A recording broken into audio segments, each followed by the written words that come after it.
I'm going to spend the first a couple minutes this morning beating a drum very, very hard that you've heard for the last few days, but it continues to need to be reinforced. And that is this topic of social distancing. I'm here to tell you we need more of it right now. You must continue to practice smart and effective social distancing. You also, as business owners and operators, must be adjusting your business practices to accommodate that.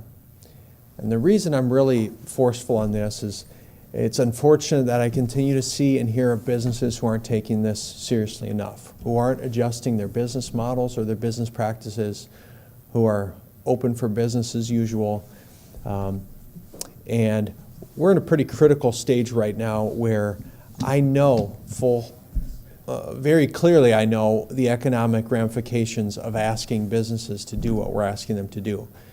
States all around us have mandated these things and made it within law to have to either close businesses or enforce some of these practices. We're asking businesses to do this.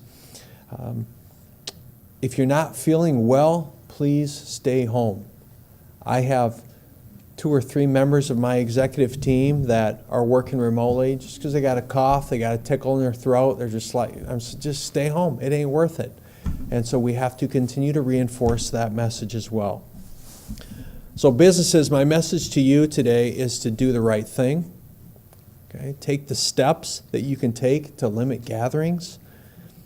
If you can allow your employees to work from home, please do so. It's probably one of the biggest topics that's coming into my office through phone calls and emails is what businesses should be doing, or employees that are worried their employers aren't taking this seriously enough.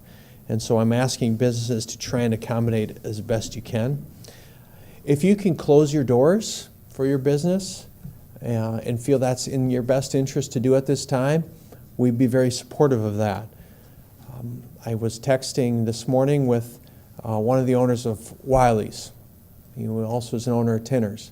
And they made the decision to close that very popular downtown bar last night because they said a certain segment of the population is not taking social distancing seriously enough, and they felt it was their responsibility to close their doors as a result of that.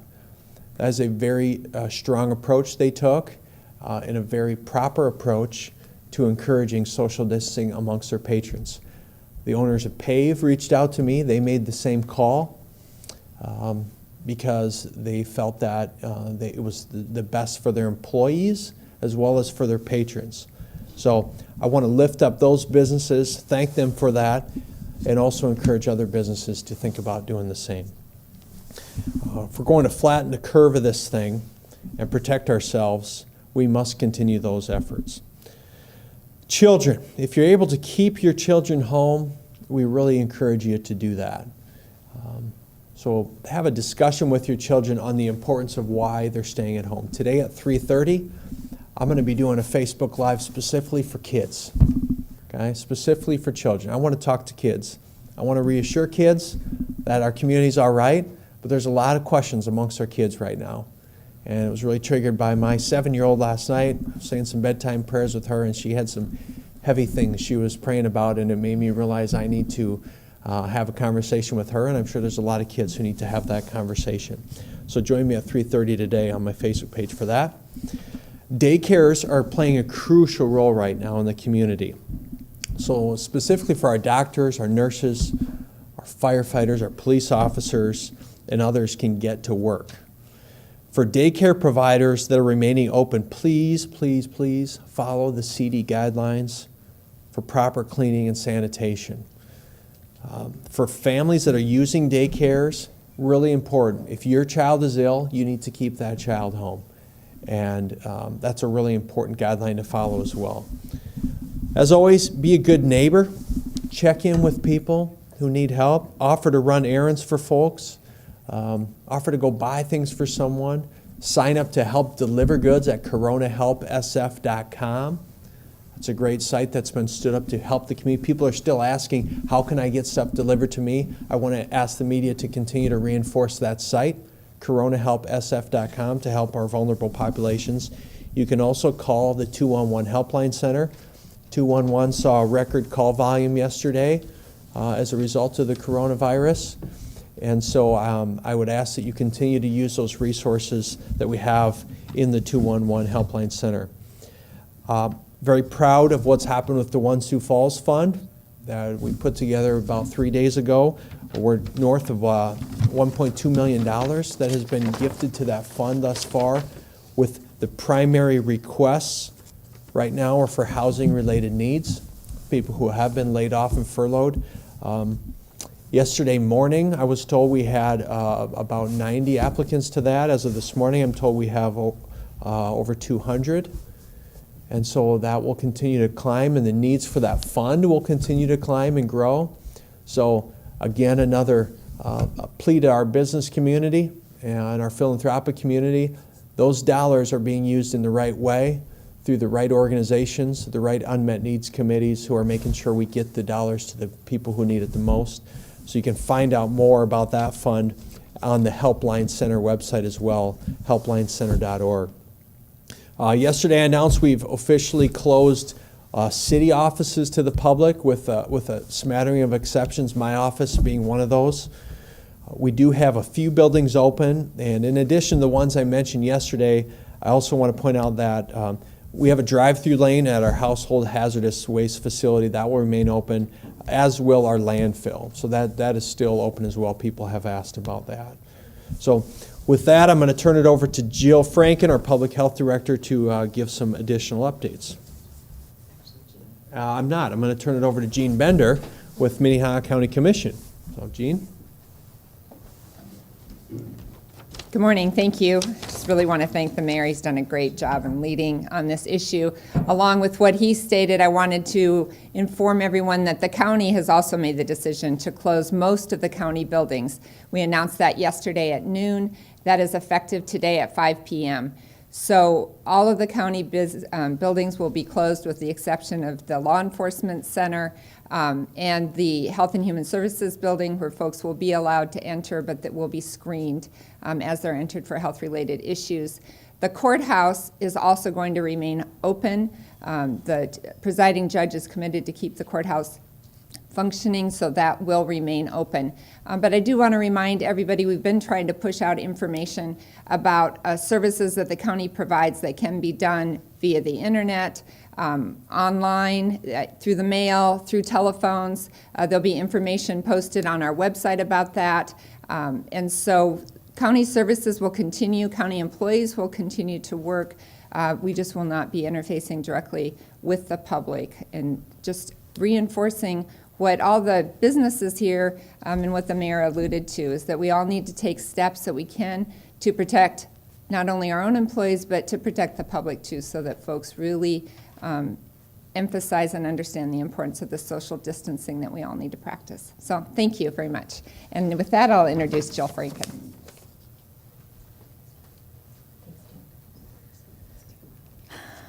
So I want to reinforce what the mayor just said. We do not have a vaccine to protect people in our community from becoming ill. Our only course of action right now is to follow the recommended community mitigation efforts. We must, as a community, practice social distancing. We must, as a community, practice good respiratory hygiene and hand washing, and we absolutely must continue our efforts to protect ourselves through how we're cleaning surfaces, doing the things that can help keep us as safe as possible in our homes, in any of our work environments where we are, and other areas where we may be coming in contact with surfaces where other people have also touched those surfaces. These actions are intended to protect your health and the health of the entire community. We all have a role to play right now in controlling the level of illness in our community. We need to flatten that curve, decrease the spread of this illness, and slow the number of cases of illness to support our hospitals and our healthcare entities. I believe, and I know, that we as a community have taken a proactive response to this issue. We are partnering with our healthcare entities. We're working hard on this response, but we need you as a community to work with us right now. This is Friday, and the weekend is almost here. Please make the decision we need you to make over the weekend. Continue to practice social distancing for the health of our entire community. Again, I can't stress it enough with the weekend coming. This is a really critically important time to take all these measures on yourself, your neighbors, your friends, all of us. Please do this weekend. It's really critically important. Thank you. And with that, take any questions that you may have. Do we have any community spread in Sioux Falls? We have not any documented community spread at this time. What happens when that does become a reality? There is, what happens if it becomes a reality that we have community spread? We have guidance from the CDC that gives us an idea of some direction around what we should take when we have no community spread, if we have minimal to moderate community spread, or if we have significant community spread. And it would be, the actions that we need to regard and understand once we have significant community spread that we would need to be considering. We've done some things already to mitigate that community spread, and the things that we're asking our community to voluntarily do are really those measures that can mitigate that community spread as well. So that's what we would hope, right? Is that we don't have community spread. That's what we would be aiming for, and that's why all the things that we've done up to this point are to mitigate that community spread from even occurring. I don't want to say it's impossible to happen, but it's necessary to take these actions, I guess, to help mitigate that, I guess? Yeah, absolutely.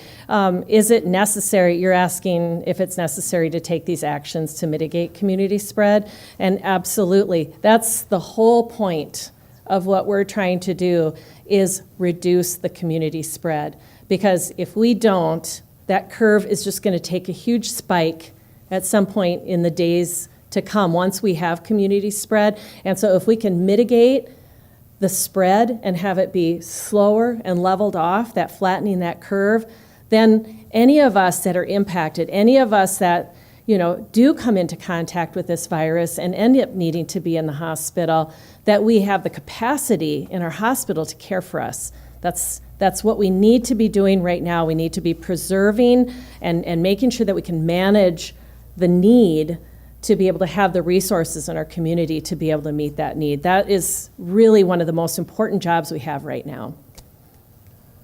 Do you know of any new positive cases in Minnehaha County? Not yet. We would expect that we might get a report on new cases at around sometime this afternoon.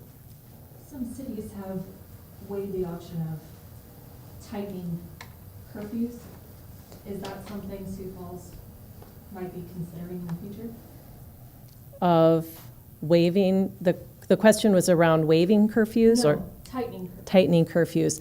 So the question around whether or not this community would consider tightening curfews, I think at this point, that's not something that we have considered yet, is anything around curfews. You're not seeing as much of that as you might be, where it's really, where they've already hit that curve is already up, to a point where the surge is really there. And so we're not at that point where we'd be looking at any kind of a curfew at this point. Go ahead. Do you believe that this gradual increase in cases is a result of contact they may have had 2 weeks ago with people for an incubation period where we didn't have all of this shutdown, so to speak? Well, given the fact that we have 5 cases right now and that we've actually held somewhat steady, and not seen a drastic increase, I think what we're doing is working. The point is, We can't get into a false sense of security because we don't have community spread yet. The reason we're not seeing the factual evidence of community spread is because we are doing what we're doing. And that's why this is so important. You know, could we be that community that gets so lucky that we don't end up with community spread? I don't think so. I don't think that's a reality for us. But what we can do right now to limit that surge from happening is the most critical thing that we can impact right now with the actions that we've taken thus far. The more we can say, we're going to voluntarily do this, because this is our job as a community. It's not our job. It shouldn't be the job of any one entity in this community to take this on. This is for the entire community to say, this is important. We own this, all of us as citizens, as residents of our community, to be able to make a difference here. That's all of our jobs. Of the confirmed cases, are any of them in the hospital, or are they like self-quarantining at their homes, or? We are not aware that any of the confirmed cases in Minnehaha County we are understanding that they are all residing in their homes right now and recovering. I've been told to ask about what has been the reaction to California shutting everything down, and could that happen here in the state? I think that one, can I ask you, Mayor, to come up and speak to that one? Well, certainly Governor Newsom took a very unprecedented step yesterday in California, which is going to have severe economic ramifications across that state. But I also believe that the governor would not have done that if the threat to the health of the residents of California was not very real. And California is in a different position than we are in South Dakota in this. Quite honestly, I feel that our response to date has been a very, very proactive response, and we're in some ways ahead of where they were in their kind of reaction steps. That being said, what we're seeing with COVID responses is states following the actions of other states, cities following the actions of other cities. So I'm sure that sent a pretty chilling effect across the rest of the country to say, is our state next? Is my city next? And what we're trying to instill in people is listen, this is a very fluid situation, as we've said often. Not every state is equal in this battle right now. We're managing this for South Dakota and for Sioux Falls. We're not near that point yet in South Dakota. And that would obviously be a call for the governor to make. And I don't believe that she's there yet either, even close to that. I can't speak for her, but it is certainly tells you the severity and the gravity of the situation for a state to do that, which is why we continue to reinforce people need to take this seriously here. We have the luxury of having a 10-day, 2-week kind of head start on this, that some of those other states wish they were in our position. So any proactive measure we can take, it's why I'm going to get a social distancing tattoo probably, because I'm saying it so many times. It just we can't preach that enough. Any other questions for Jill or for myself or for Commissioner Bender? Concerns, eviction and like foreclosures and stuff like that. I know we have the one fund in place, but is there also like a stay like where landlords can't go in and evict people? Or? Right. So the question was regarding housing, and is there a moratorium or a mandate put in place to pause evictions at this time? And there's not. There's a letter that's going out to the entirety of the South Dakota Multi-Housing Association membership today, all the landlords and the multi-housing property owners in our region, encouraging them one of two things. One, to direct their tenants to the fund that has been set up for housing assistance, and two, if they can make it work, to provide some grace with evictions. We, again, like many things, the mayor cannot create a moratorium on evictions and tell landlords you can't evict. They have businesses that they are running. They have property taxes to pay, utilities to pay. But we have a letter crafted. I approved it, signed it yesterday. That's going out to those property owners today. I want to share with you one story. We had a hotel reach out to us yesterday. 100 beds, indoor pool. They said, Paul, there's no one in our property. We want you to use this as you see fit. If you need to house homeless population here, if you need to use it for quarantine, we're ready. We're ready to open our doors, at no cost to help our community. And so right there, we opened up 100 housing units to help with this. It was an incredible act of generosity by this hotelier. And so we're seeing more of that. There are some evictions, and I do feel I have to address this, that have been in the works for months. So I met with the sheriff on this yesterday, and there's people who have been on the verge of eviction for months, 5, 6, 7 months of rent that they haven't been able to pay for a long time. Some of those evictions will proceed as planned. They're not COVID related, they're just regular course of business. And so some of those will still happen. All right, seeing no other questions, thank you for all your help and all your great coverage of this event and keeping the public informed. We appreciate the media at this time. Thank you, guys.